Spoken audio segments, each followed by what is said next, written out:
Emptiness, page 110.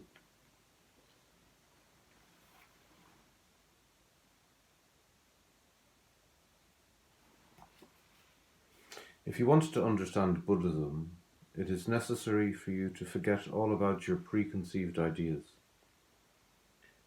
To begin with, you must give up the idea of substantiality or existence. The usual view of life is firmly rooted in the idea of existence. For most people, everything exists.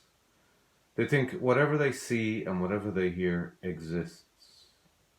Of course, the bird we see and hear exists.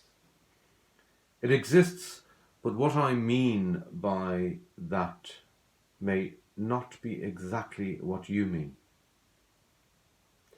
The Buddhist understanding of life includes both existence and non-existence. The bird both exists and does not exist at the same time. Emptiness.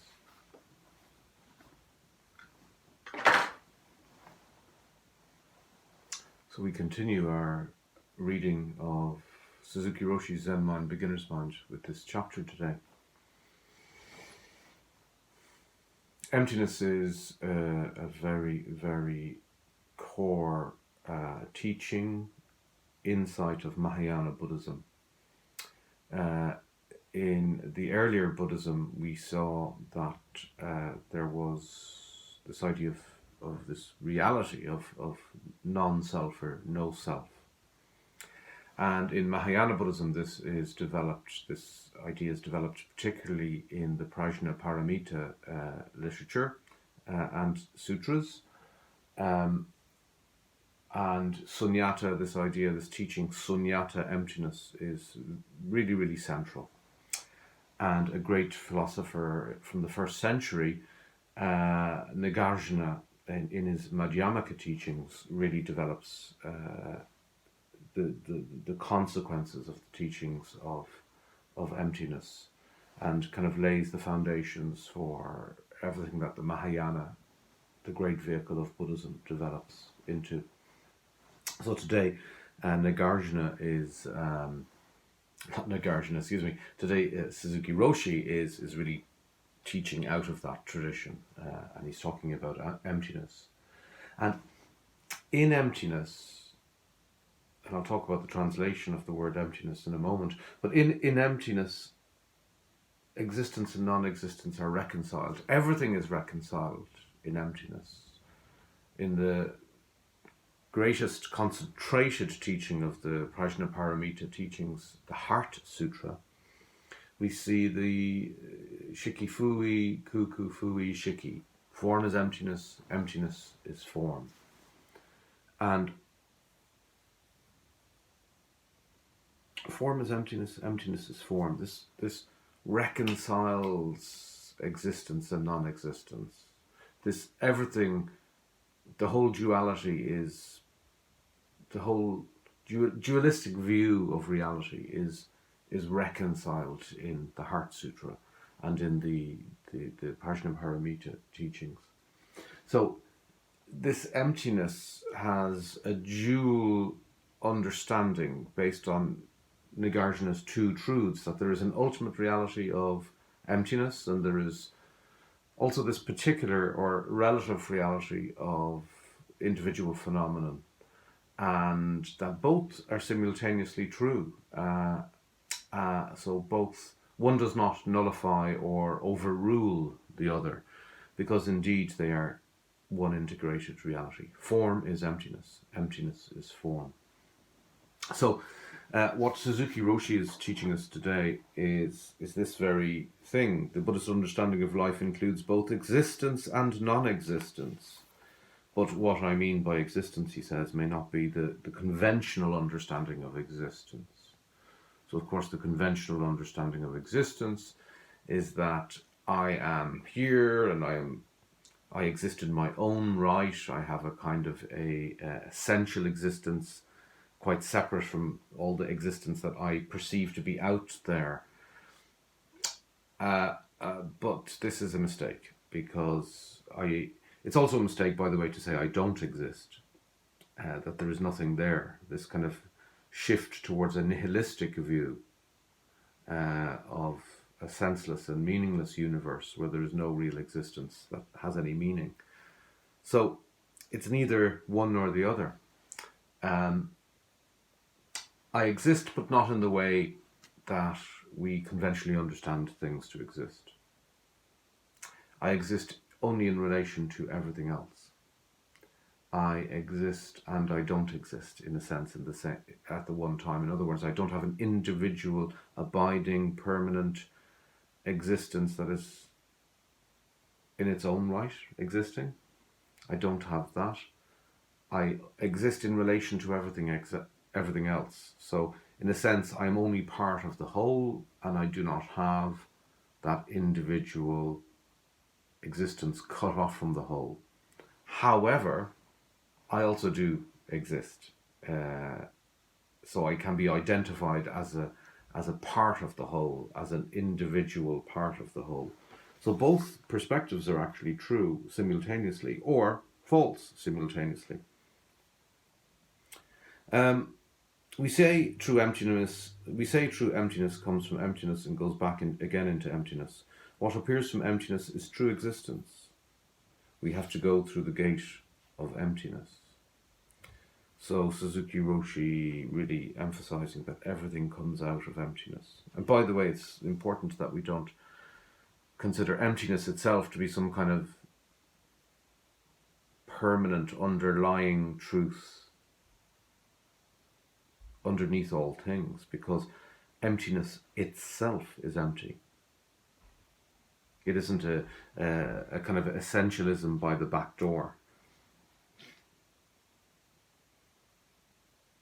As long as we have some definite idea about, or some hope in the future, we cannot really be serious with the moment that exists right now.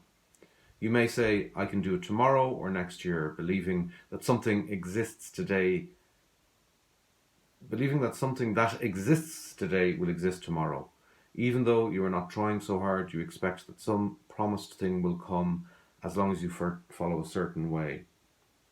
But there is no certain way that exists permanently.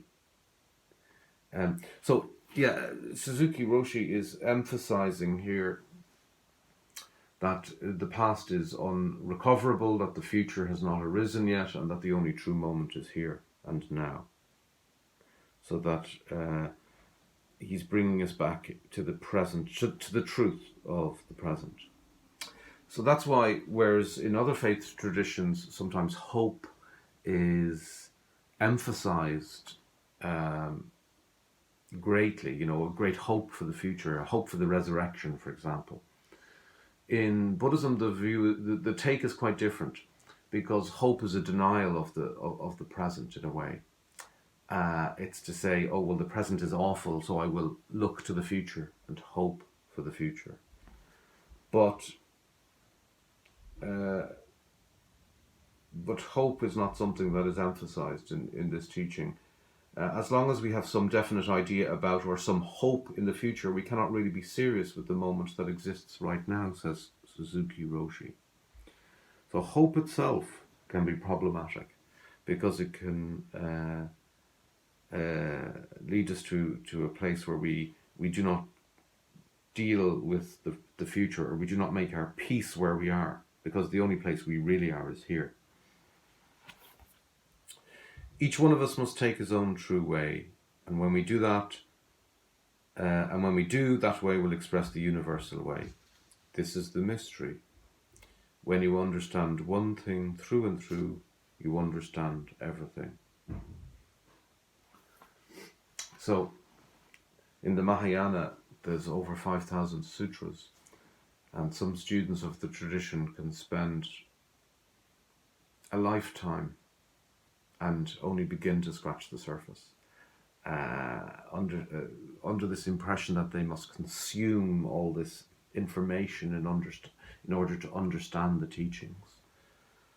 But that's why the Zen way is so powerful and so immediate and so truthful, because with Manjusri's sword, it cuts through the delusion right to the heart of the experience. So to understand, to penetrate one thing in Zazen is to penetrate it all. So it's not a search for learning. To penetrate one thing is to penetrate the mystery. So we say true understanding will come out of emptiness. When you study Buddhism, you should have a general house cleaning of your mind. When you study Buddhism, you must take everything out of your room and clean it thoroughly. If it is necessary, you may bring everything back in again.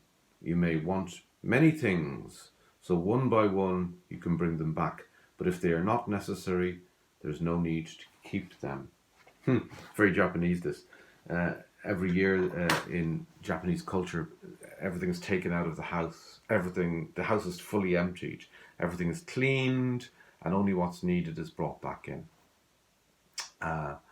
This minimalist element to the cultural aesthetic in Japanese culture. So Suzuki Roshi is kind of drawing on this, and as a teaching for our preconceived notions, which have been developed over time, and sometimes we're still carrying notions we formed in earlier situations which no longer reflect the reality that exists. So we can see this, for example, in the cultural and political sphere, where there's great discrimination and preconceived notions about what is right and wrong, and people are having great conflict, particularly in contemporary culture, about these kind of questions. Whereas what Suzuki Roshi is saying is we need to set aside all our preconceived notions and let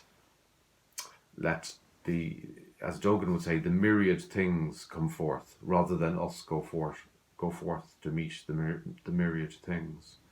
To let reality as it exists present itself, rather than impose our preconceptions upon the reality that is there, so that we don't actually see the reality that's there.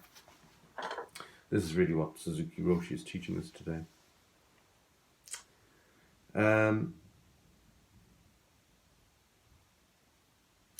So for the rest of the teaching, maybe I'll let you read it yourself, because I've just touched some of its themes really today. It's a very rich teaching today with an awful lot in it. Emptiness by no means sums up the depth of the teaching in these short 1, 2, 3 pages only, really, of teaching. I said I'd say something about emptiness, though. Emptiness itself is the translation, of course, for sunyata, voidness, emptiness. But some other teachers have taken issue with this translation because it suggests a kind of a nihilistic view. Indeed, some teachers have suggested boundlessness as a good way to communicate the teaching of emptiness. So the boundless reality of all things, rather than the empty reality of all things. Thich Nhat Hanh, the great Vietnamese Zen teacher, suggests interbeing, drawing on the Flower Garland Sutra tradition. He suggests interbeing, all things are. All things. So this respects the individual, particular existence, that truth from that Nagarjuna suggests, and in addition and simultaneously the ultimate truth of all things. So they are. As long as you are caught by duality, you cannot attain absolute freedom, and you cannot concentrate. Concentration is not to try hard. So concentration, one of the key elements of the Eightfold Path to practice. Concentration is not to try hard to watch something. In Zazen, if you try to look at one spot, you will be tired in about 5 minutes.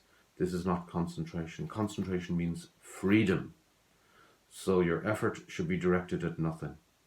You should be concentrated on nothing. In Zazen practice, we say your mind should be concentrated on your breath, but the way to keep your mind on your breathing is to forget all about yourself and just sit and feel your breathing.